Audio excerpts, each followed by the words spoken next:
let's see. I left the Miller Band probably in July or something, and then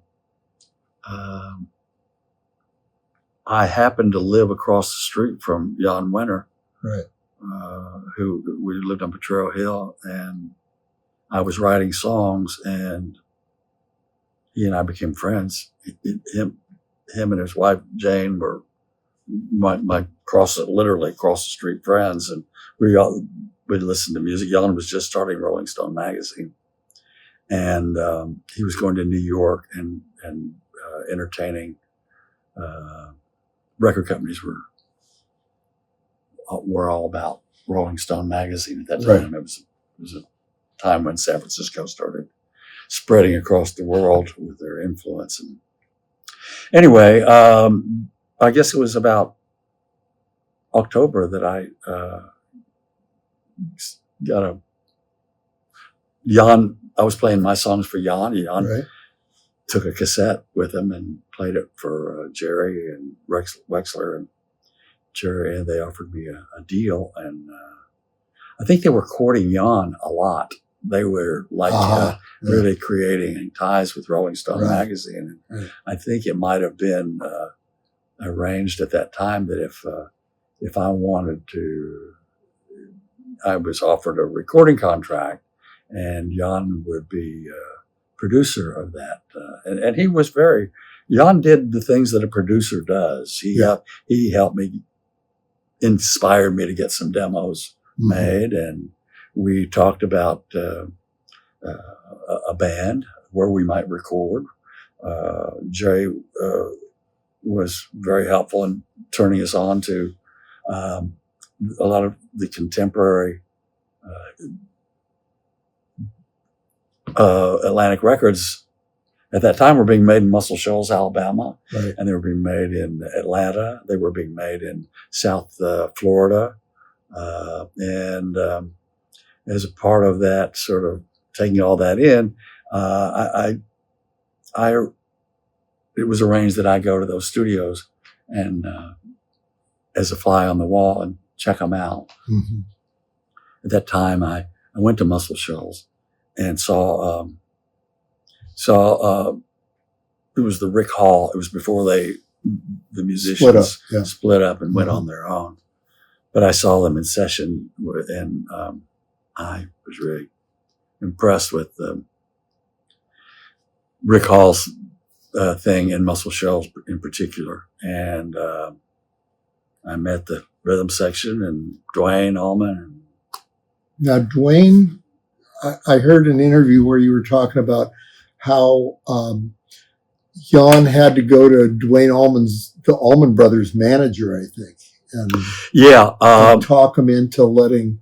Yeah, we wanted be part of the session. We were listening to all the records that were being made at that time in that studio, and among them, prominently, like on Wilson Pickett records, and on Aretha, I think.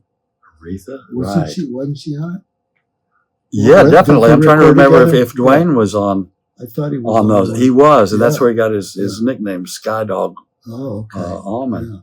Yeah. So we were listening to all that, and Duane was featured predominantly on a number of those records. So Jann, as in a good producer's role, went to Jerry and said, we'd like to go to Muscle Shoals. We want to use that section, and we particularly would like to work with Duane Allman. And they came back and were like, we can't really, Duane's not with the section anymore because we've signed them to do, he and his brother have gotten together with some musicians from Florida, and it's going to be the Allman Brothers. They were on Atlantic. I forgot about that. Yeah. So you can't get Duane anymore because he's not in the section anymore. Right.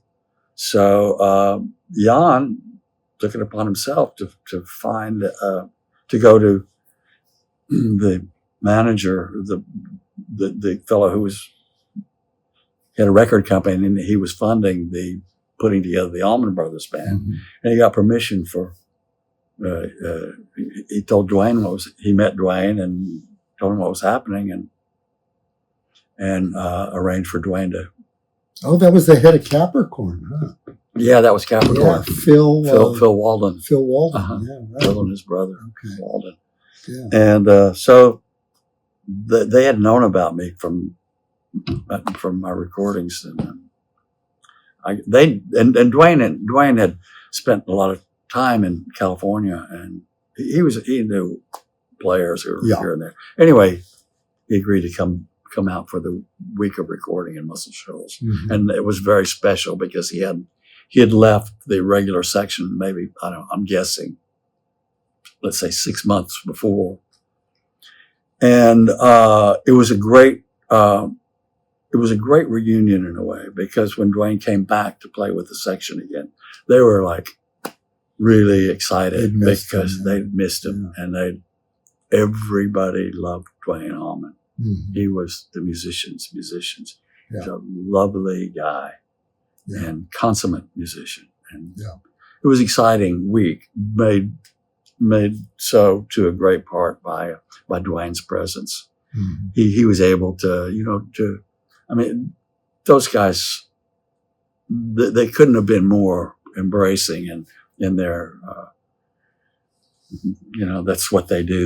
They took an artist in and they just figured out the best way to show the best sides of it and get the best out of them. And I benefited greatly from that and Duane's ability to sort of translate a little of the West Coast contemporary, California scene out of it. So